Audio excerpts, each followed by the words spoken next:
Hey everyone, welcome to another episode of Horrifically Horrifying, presented by the Hollywood Critics Association. I'm Kevin Taft, writer for Edge Media Network, and I am joined by my co-host, Heather Wixson of Daily Dead. So anyway, we're here and we're gonna talk some horror movies that are current and or coming very soon to a theater near you. I think first, I guess we could talk about Separation, which comes out it came out on April It 30th. came out this weekend, yeah. Yes, it Yes. did. So, Heather, what did you think about Separation, which is a kind of throwback old school creepy something movie? Creepy something. I do like those creepy something movies. Is Right. it like I didn't know the how to offshoot of the describe creepy pasta? it. Yes, yes. Yes, there's creepy pasta and creepy somethings. Creepy somethings. I think we've just started a whole new movement. I'm like, maybe I should write that down. Okay. Yeah, I think I fared better with this one than you did. Okay. There's things I actually really liked about this movie. I really love the little girl, Mhm. Violet McGraw, who actually was, if you watch Dr. Sleep, she's the little girl in that at the very beginning. Mhm. That gets approached by Rebecca Ferguson. Yeah, and she was also in Haunting of Hill House. Yes, she is. Yeah. She is a Mike Flanagan standard, as we like to call them in our house. And now just like a horror movie girl, I guess. She is. She's Just like the new actually. Danielle Harris or whatever her name is. I know. She's actually going to be in a movie that's coming out later this year called Grummy, which is from filmmaker Micheline Pitt, who she also does a fashion brand. She's like a super all-around cool chick. She worked with Kevin Yeager on the effects for it, so it's going to be pretty interesting. But Violet plays sort of a version of her as a little girl. But yeah, I what I appreciate about it was it didn't go the way I thought it was going to go, because I kind of saw that when I saw the trailer, I was like, I know exactly what this movie is, and then it doesn't necessarily do that. I do feel like it gets a little too overambitious with the story at times, which then sort of muddles what the actual purpose of the creature, and I'm being vague in case anybody out there wants to watch it. But I do think that it sort of muddles the mythology of the entity within this movie. But there's some super cool visuals. Troy James actually does the contortion work in the movie, he is probably one of the best living, special effects out there. But he's just so good with everything that he does. I love his Baba Yaga from the Hellboy 2018 reboot. Oh yeah. That rebooted nothing, but Right. it gave us a really cool Baba Yaga. So I appreciated that. And but yeah, so there's parts that I liked. I thought it was really interesting that, essentially it is the horror version of Kramer versus Kramer. Which is actually like a real thing, because I interviewed William Brent Bell about it. And he basically, that was like one of his favorite movies as a kid.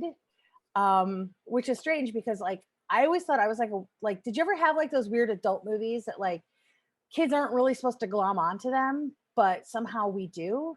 Did you ever have one of those? Because mine was Silkwood.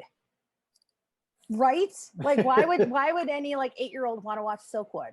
Well, it's interesting though, because they mentioned Kramer versus Kramer during the movie.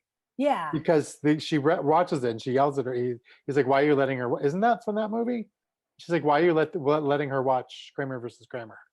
Wasn't it that? Or am I totally thinking of another movie that I must have just watched this weekend?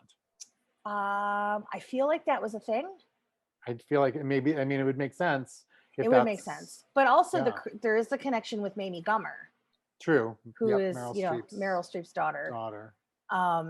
So yeah, so there are aspects of it that worked for me pretty well. I mean, it was like a solid 3 out of 5 for me, but that was about where I was landing with it. So, but I think you were a little lower on the spectrum. I mean, I was super excited. Like I haven't seen My Best Friend in forever, and that was the movie because we always watch horror movies together. That was the one where he came over. Like, we're gonna watch this one together so we can get scared. And like by the end of it, we were both like half like falling off the couch, kind of like, oh, what's happening? Yeah, I had a lot of issues, and I think like I loved the character designs. I loved the puppets, and I loved that cartoon, that world the graphic novel world that he created. I just wish they had done something with that, Yeah. because it did feel like family drama, and somebody said, let's just make it into a horror movie. And then they shoved, because in fact, the first, like nothing happens for 37 minutes, nothing, as scary wise. And Yeah. then he walks out of his room and the contortionist creature comes out. He has no reaction to him really. He just kind of like, but then there was no reason for it to come after him.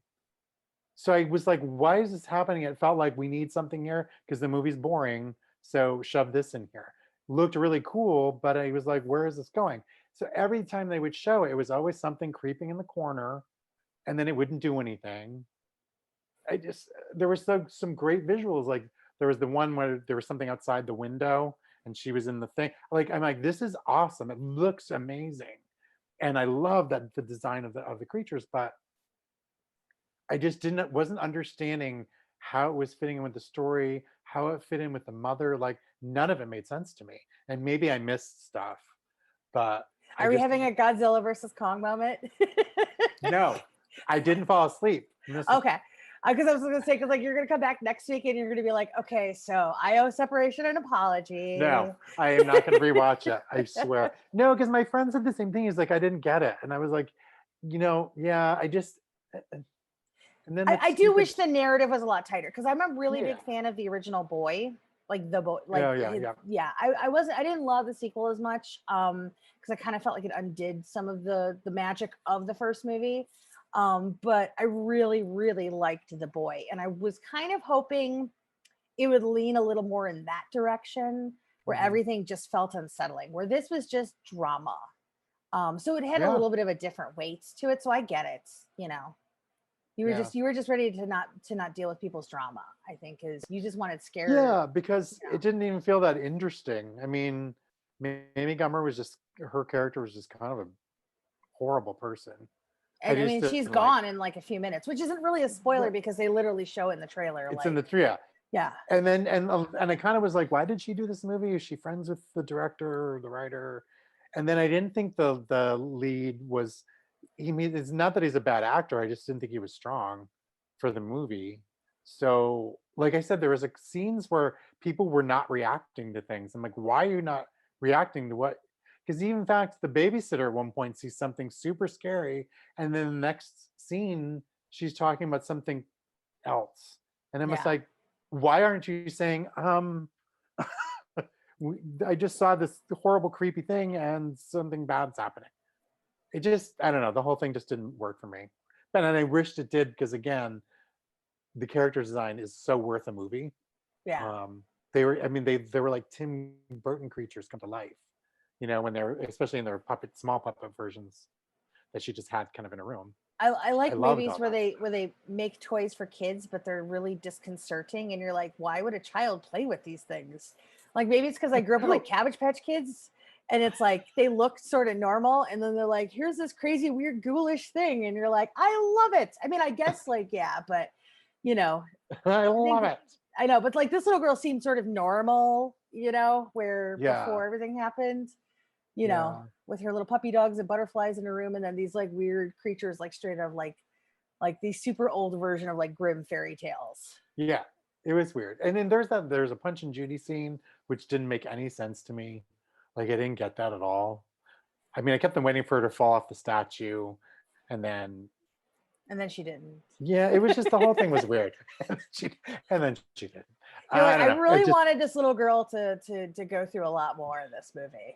Right. Yeah, it did seem a little unfocused at times when it came to sort of what was happening with these people. And then there's sort of the introduction of this whole other aspect of it towards the end. Yeah. Which I totally figured that out. Very early on. Yeah. But then I was like, well, maybe that person like sort of summoned this, like that would have been interesting or something, and then accidentally summoned the mother. It could have gone different ways. I mean, it was fine. I mean, I've seen better, I've seen worse. But I'm still, there's something really interesting, I think, about the way that the director really sort of approaches horror, because it's different. And it's not always perfect, but at least it's not the same old, I guess is the Yeah. best way to put it. I don't know. Yeah. But I mean, there's definitely some fun stuff in there. I think if you are going in with your expectations tempered. Yeah, for So, sure. For like, sure. if you're going in and expecting like an Insidious type situation, like that's probably Yeah, you're not going to get that. no. No. Which, when you speak of scary toys, it brings us Yes. right into Benny Loves You, which I think also comes out. This comes out That comes out this Friday. this Friday. Yes. I think we're going to have difference of opinion on this one too. Okay. That's okay. I felt like it should have been a 25 minutes short. I felt like it went on way too long. Okay. And I didn't feel like anything new was happening except for, what gory things can we show, which is fine. And I actually got really annoyed with the voice because it just kept on repeating the same thing over and over and over. And I was like, okay. You mean like a child's toy? It does. Right. And then logically it makes sense, but I'm like, couldn't they have sliced the voice box or something at one point? I don't know. There's something about that. I did think there was a lot of cleverness to it, and I like the way certain things were shot. There was just things I liked, but I just felt like it was the same. It kept on being the same thing over and over again. There wasn't anything new. I did kind of perk up when it became like, remember, what was this movie I really liked this movie? Toy Soldiers? Toy Soldiers or Small Soldiers? Small Soldiers. Toy Soldiers is the one with Corey Haim and right. Yeah. Different genre. Yeah, Small Soldiers, which I really liked. And I felt like it became a little bit more like that when toy on toy action was happening. And I enjoyed that part a little bit because I thought it was really well shot. It was shot like an action movie. And I thought that was cool, but I didn't think it really merited an hour and a half. Well, Benny does not love you, Kevin. No. No, never. Yeah, I'm gonna send him to your house now. I loved it actually. I'm a big sucker for inanimate horror. I actually just recently wrote an article over at Shudder about it because when Slacks came out, did you see Slacks? I have not. Okay, that might be more up your alley because it's a little bit shorter. It's a little bit funnier in places, but it also sort of is still consciously socially conscious about things that go on with the parents. I won't get into too many specifics. Okay. But I love inanimate horror. It's just kind of one of my favorite things. I love, did you ever see Rubber? I knew you were going to bring up Rubber. I weirdly have not seen it. I still have it somewhere, but I have my little rubber tire that they sent me 10 or so years ago. But I'm a big fan of Christine and Maximum Overdrive. Yeah. I love when inanimate things sort of come to life and start running amok. But for me, what really sold it was one that it is contemporary, and yet so much of it felt like an homage to Nightmare on Elm Street because of the score, and then Gremlins on top of that, especially at the end when he's doing the voiceover about how he's warning you. And this isn't a spoiler, but it's the Kevin who I'm looking at my notes here really quick. Carl Holt, who is the writer director, and he's also the star of the movie. He warns you not to throw away your old toys because they might come back and seek vengeance, which to me was exactly like how Gremlins ended when they're basically saying, oh, if you're hearing weird noises in your washing machine, it's probably Gremlins. And when I was a kid, we had a washing machine that would knock a lot because it would get off center because we had an older machine, and it scared the crap out of me because I thought there was Gremlins in my machine every time. So yeah, I think that part of it, I do agree. It probably could have been about 15 minutes shorter. And I don't think it would have missed a whole lot. I do think it sort of spins its wheels between the second and the third act. But that, as you mentioned, in the third act of the movie, when we get towards the big sort of battle, which I'll be vague about, but there are multiple toys involved. And in that way, that's when it really perks up. And it's so much fun. And in a lot of ways, it actually reminded me of the finale from the Child's Play remake, when they're stuck in the grocery store or the store that Aubrey Plaza works at, and Chucky goes in there and starts, or Buddy or whatever, goes around and starts programming all these toys to do things to people and stuff like that. It just goes bananas. So yeah, I was a big fan. I loved Benny. Benny loves you. Oh, well, you're going to survive the night. I guess I'm not. I will. I have curried favor with Benny, so I will live to tell the tale. But yeah, I think it also was interesting because it is a goofy, silly movie, but it ultimately, I think in some ways, it sort of this like call to, I don't want to say call to arms because that's like it's not calling you to do something, but I think it's sort of interesting for a lot of us. Um, as I say this with like toys and crap behind me, like how I was thinking about this the other day because it made me realize that like I am now the same age that my mom was when I graduated high school, which Ooh. totally isn't freaking me out or anything. I promise. If you believe that. But like I think of where my mom was at the age that I'm at, and like this wasn't what, you know what I mean? And like all of us, like I'm looking at your shelves, I'm looking at my shelves, like we have toys and there's something, it asks some really interesting questions about like what does it mean to grow up, and what does it mean to become an adult, and what does it mean to let those things go. But it also does it in a really silly way too. But yeah, I agree. If it had been about 15 minutes shorter, I think that would have been a lot tighter. Yeah. I mean, a short, yeah, definitely would have killed, but I had a good time with it. I laughed. I will So say when I was younger, like a lot younger, probably in my early 20s, I had an idea. I had a very similar idea about, you know, stuffed animals coming back to life. And I think it was almost even the same tagline. And I have it written down somewhere. I have like little sketches of it. And I was going to do it as a fake trailer. And, when I was in that long ago, you had a VHS recorder. It was not as easy to throw something together on your phone as it is today. So I never got to do it. or And so when animate dolls to do all kinds of crazy shit and screen and exactly, camera. Yeah. I would think about it. I would go to bed and I would think, okay, how am I going to do that? I need to get some friends involved, and it just never happened. So when I saw this, I was both mad that it has now come to fruition and excited because I'm like, I get it. I get this idea. It didn't totally follow through for me. I'm really surprised when they came up with the name for the like, because the guy works at a toy store or a toy company, and they're like trying to like think of like new toy lines and stuff. And again, this isn't a spoiler by any means, but like they come up with a line called Scare Bears, which to me, one, is so genius, and two, in the day and the age when Garbage Pail Kids came out as a response to the Cabbage Patch Kids, how the hell did we not get Scare Bears in the 80s? Because that to me just almost seems like it would make like it that's genius. What are those little bears though that you squeeze them and their face opens up? They're not Um, Scare Bears, but there's a toy line because it scares little kids because oh, they look normal and then it goes.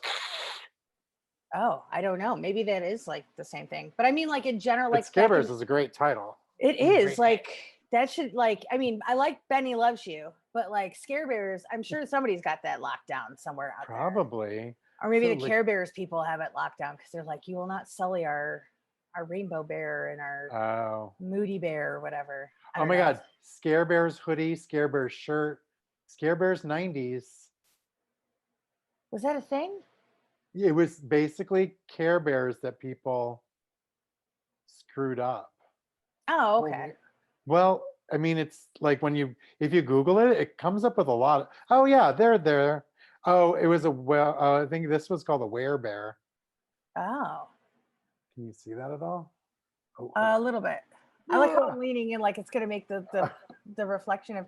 Oh yeah, okay.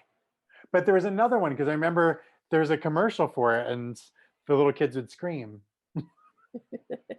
I wonder what it was. I'll have to find out. That's funny. But werebears and Scare Bears is a cartoon. Oh, It's a Scare Bears horror cartoon hoodie, 90s fashion. huh. I must have missed that in the 90s. I don't know what I was doing, but apparently not. You know what? It's literally exactly what you're saying. It's Care Bears, and this one's like they're Freddy, Jason. This must have just been somebody did it. Oh, yeah, there you go.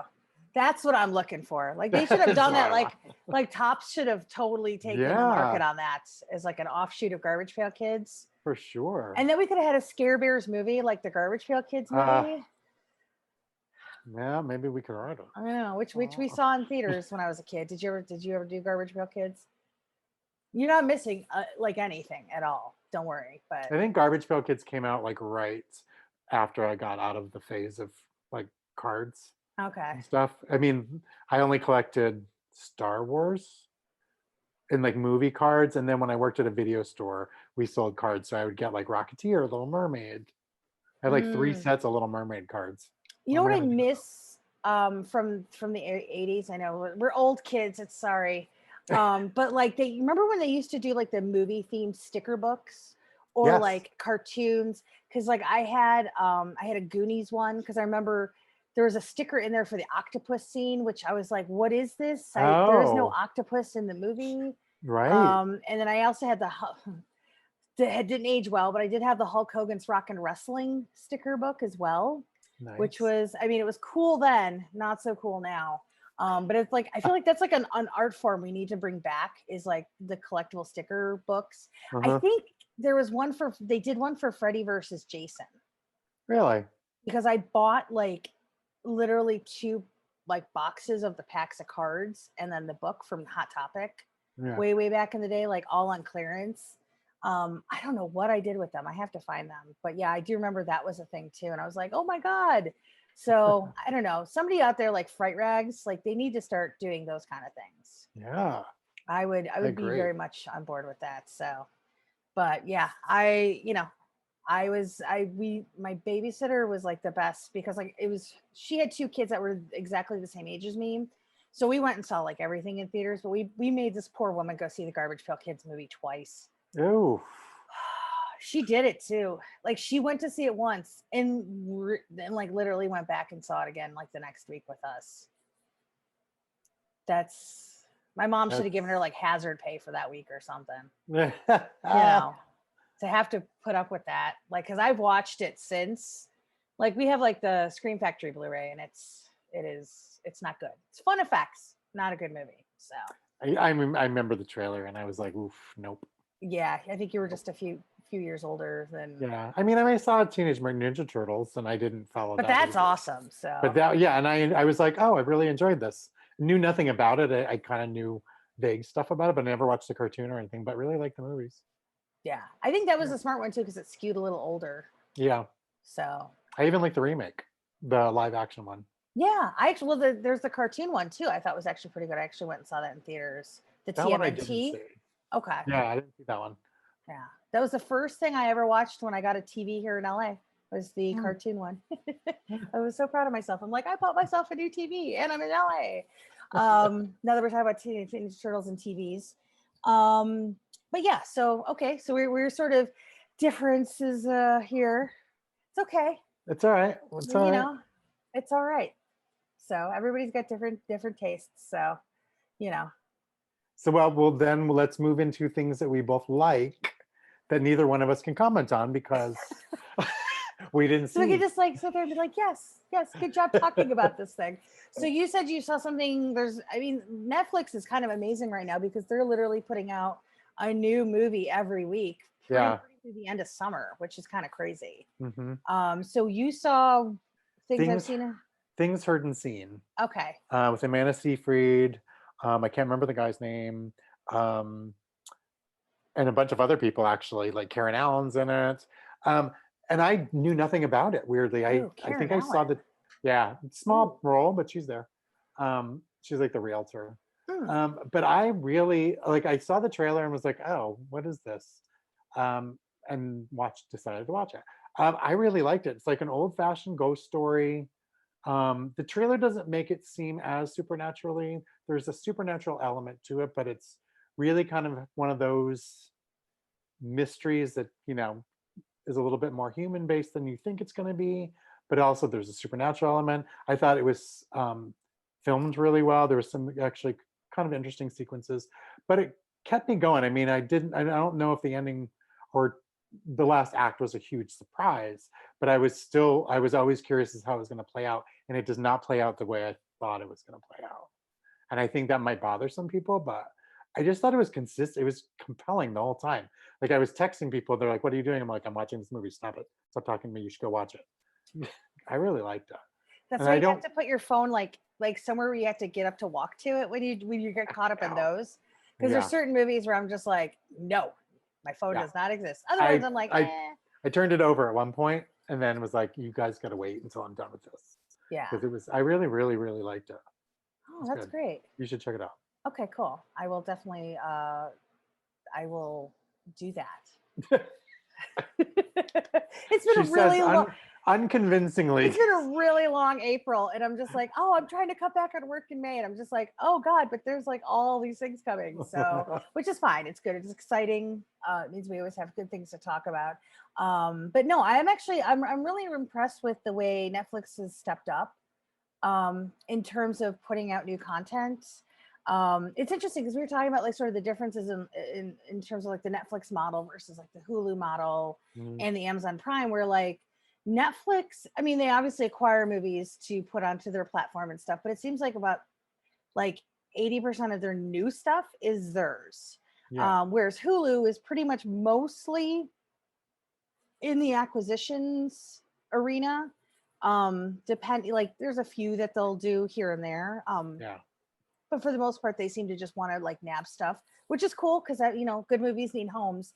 And then Amazon seems to be sort of that hybrid yeah. where Agreed. they're kind of Agreed. pretty evenly. So it's interesting to see that there's like these three different companies working very differently, but yet all being successful. So Yeah, and they are. I mean, a lot of it is really interesting content too. Like Amazon's releasing some really good stuff, yeah, and Hulu somebody just too. So mentioned that the director of Ju-on actually has a movie. I don't know if it was a movie or a series. It was a tweet that I just scrolled by really quickly today, and I wish I would have paid more attention. Either has like a new series or movie on Netflix that debuted 2 weeks ago. Nobody heard anything about it. it's funny is I feel like I saw it come up and I put it on my list because I was like, wait a second, what's this? I don't think I knew that's who it was, the director, Okay. but I remember thinking like, oh, that sounds interesting. It's something I'd probably want to watch. Now I'm curious as to what it is. So it's the original Ju-on director, right? Yes. Of course, I spelled it Jun, so it's like Juno. Wrong. Okay, here it is. Ju-on the Grudge. Oh yeah, Takashi Shimizu. Yes. He has. Is it hum hum Yes. I know exactly. homunculus? Homunculus. Yes. I think it's because I think Homunculus. it's based on like a graphic novel series or something like that, maybe. And is it a? It's a movie. Yep. So an Okay. hour and 55 minutes. Yep. About something about a medical experiment. Okay. Interesting. Yeah. Yeah. Oh, I'm gonna But watch that. yeah, I was so grateful. I finally got the primer from Netflix like on Friday, and there's like, here is everything we're doing through August. And I was like, thank you. Because not only is it like broken down by month, but then it's broken down by genre. And I was like, okay, this makes my life a lot easier for the next few months because it can be really tough, keeping up. And I don't get everything genre from Yeah. them all the time. So at least on my end, I'll know what's going on. Yeah. Whether or not they reach out, but yeah, it's just one of those things where you're trying to keep track of everything and you're like, wait, what happened? So yeah, what are you going to do? So, So what are you watching? so You're finishing something up. I did. Well, they just finished the second season of Creepshow. It Okay. was a shorter season this year because I think one, they had to, I'm guessing had to ditch the entirety of an episode because one of the stories had previously involved Marilyn Manson. And so I think they ended up being short an episode for this run. Plus, I also think COVID just, they I'm glad they did what they did because it really felt like this time that they were really letting directors play and giving them the budgets that they needed to tell these stories. Because I liked season 1 of Creepshow. It's got some high marks, it's got some low marks, a lot of middle, very much in between. Nothing in that first season really jumped out at me as like, oh my God, this is incredible. Season 2, totally different. Hmm. I'm I loved it. Like, just fantastic from top to bottom. I can't believe how good some of these episodes were. Joe Lynch actually came in and does a couple of the episodes. He does one of them called I have my little notes here. The Right Snuff. But it's like a space movie, and it has Breckenmeyer and Ryan Quanten.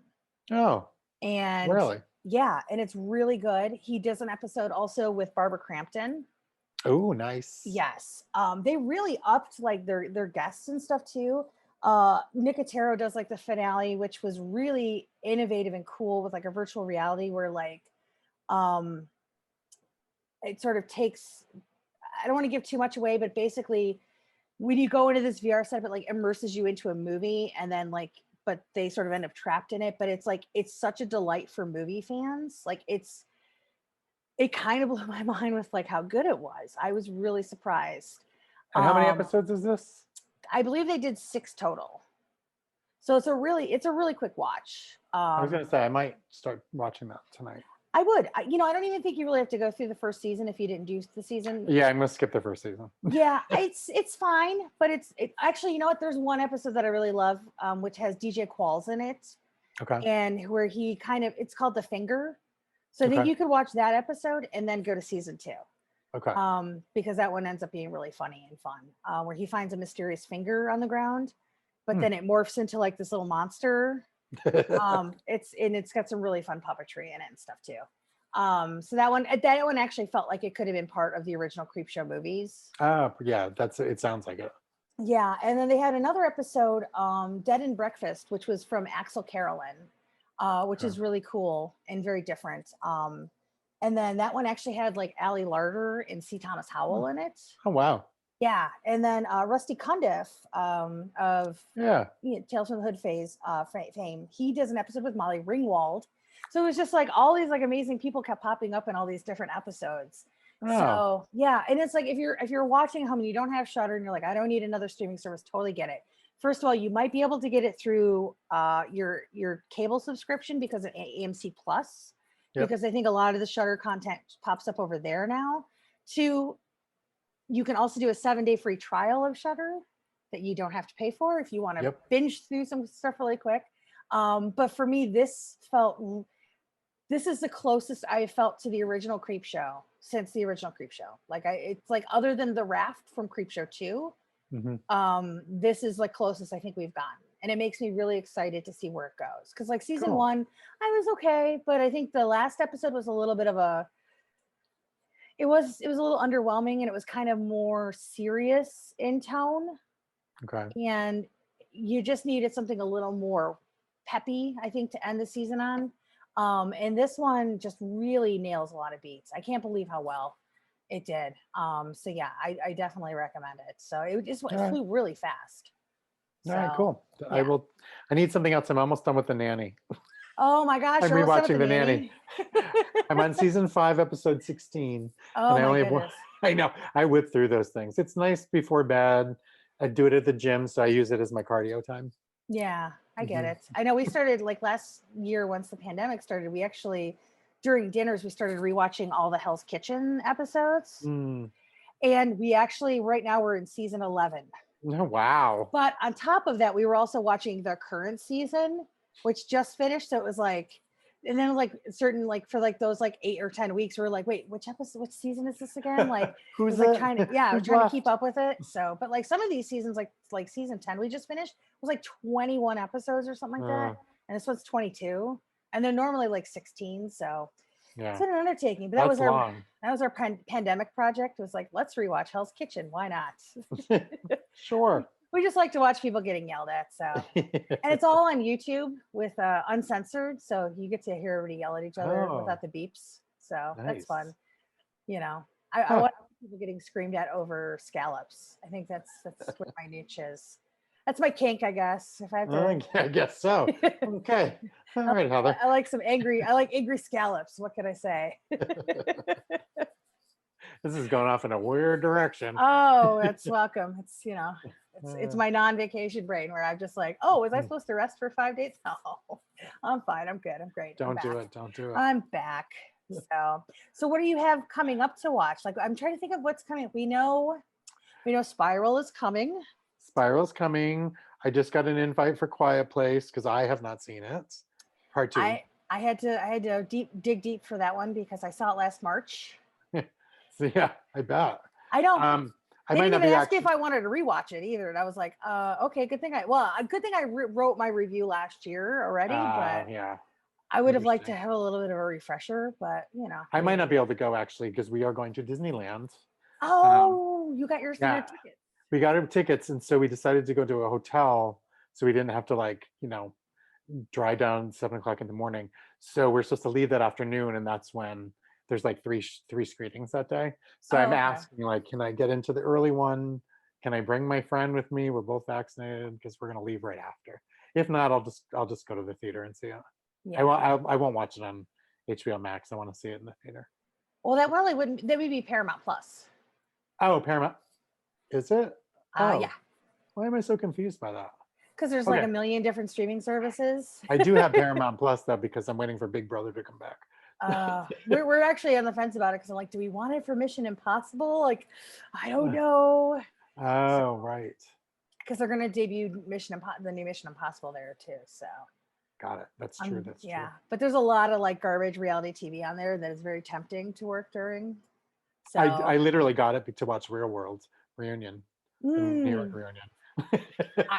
honestly, I'm just waiting for HBO Max for the Friends reunion, and then I'll sign up eventually. Finally, Mhm, I'm mhm. the very prototypical grew up in the '90s white person where I'm just like, all right, I'm gonna have to watch the Friends get together, which is funny because I wasn't even passionate about the show when it was on.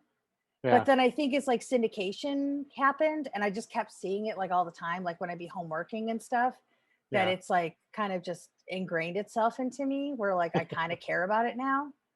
Interesting. So I I mean, don't I'm going to know. watch it. I don't remember. I mean, I used to watch it. I think I stopped watching it maybe the last season or two. I think I watched the last episode to see how they Yeah, wrapped it up. So yeah, I'll definitely watch it for I'm sure. still mad that Rachel would give up Paris for Ross. He was such a schlub. I had a Like, problem with Dawson's Creek. I was like, no, you promised oh me Dawson and Joey from the moment the show yes, started. Do not give me anything else. I don't care if it makes more sense. This is a fantasy. yeah, It's not reality. yeah. If But I want no, reality, I'll open my front door. thank you. Yeah, I Which was a is little why when bummed. I don't know if you watched Everwood. Did you watch Everwood? No, I didn't. Because that one ended, I was like, thank you. You made the promise. You kept your promise. It was a perfect ending to a series. So good. Okay, I loved good. Everwood. Yeah, I was I want to more like live there. into.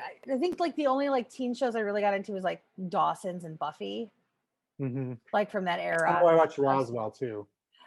oh, I did watch Roswell. Yeah, I was like I super loved nerdy about Roswell. aliens. Thank you, X Files. Me too. Yeah, I was like, as you can see, my Mulder and Scully up there, Mhm. there. Yes, I was like, can I touch them? Can you get it?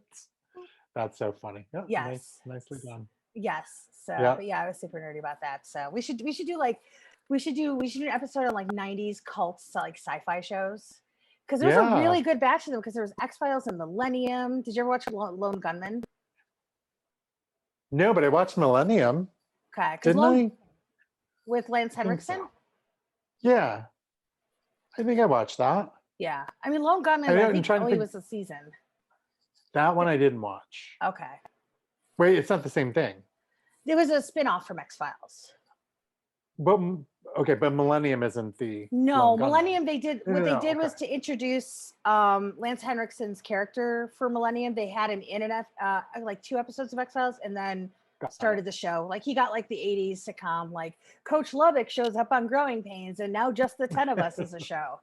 So you know, Right? for all the Did Coach you Lubbock see? fans out there, There was a show, and I used to own the DVD because they didn't even air like two of the episodes. Weirdly, never finished watching it.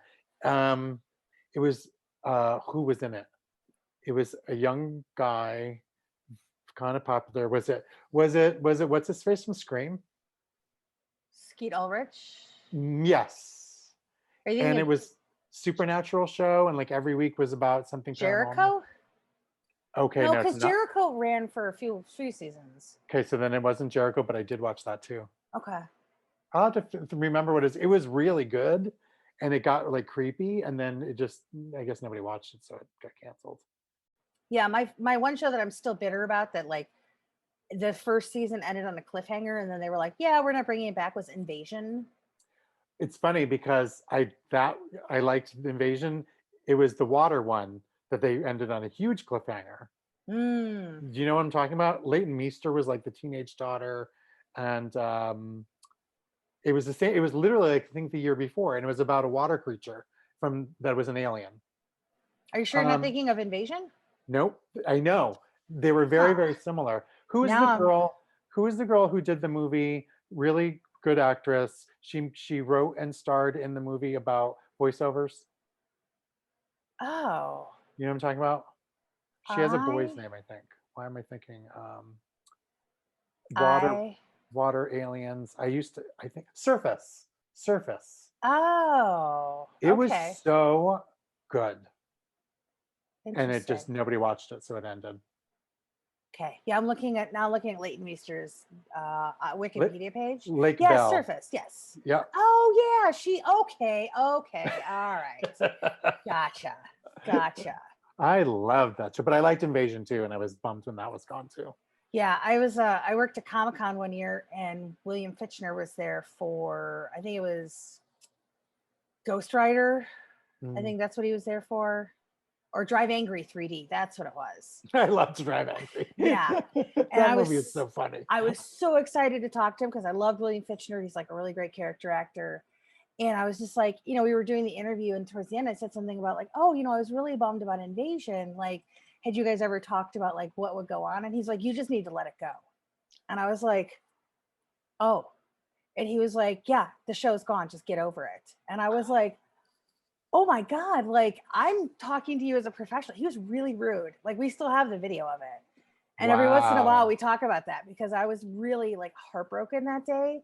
So I don't know if it's like Comic-Con can be really stressful, especially for talent, because they're getting shuttled every possible place in San Diego over the course of a day. And, Yeah. but I was just like, I'm over here talking about a show that you did that I loved, and I'm saying nice things about it. I wouldn't expect that kind of a response, but I don't know. Everybody has their off day. But I was super Wow. bummed. But Yeah. I loved Invasion because it also had Tyler Labine was in it, if I'm not mistaken.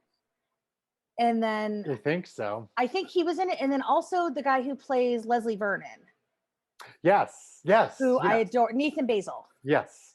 And Absolutely. when I saw, I was like, oh my, like when it all came together, I was like, oh my God, like this is amazing. And then they tease a really big thing at the end of the season, and then it was just gone. Gone. Yep. So, and I think was that also Kyle MacLachlan, or not Kyle MacLachlan, Kyle Chandler? Yes. Well, wait. No, he was Surface, wasn't he? Because Oh, it was Eddie Cibrian. One of them was in one was in the other. it's funny because there's another TV series coming up called Invasion that's going to be starring Sam Neill. Really? And I was just like, what is it going also on? about I don't aliens? know. So there it is. William Fichtner, Eddie Cibrian was in Invasion. Oh, Eddie Cibrian, that's who I'm thinking Yeah. of. But I feel like you're right. He was in something. Kyle Chandler was in something like sci-fi. Yeah. And Wait, Evan Peters was in it too. was he in the one where they go to the other world, the Spielberg produced one? Oh, Super 8, yes.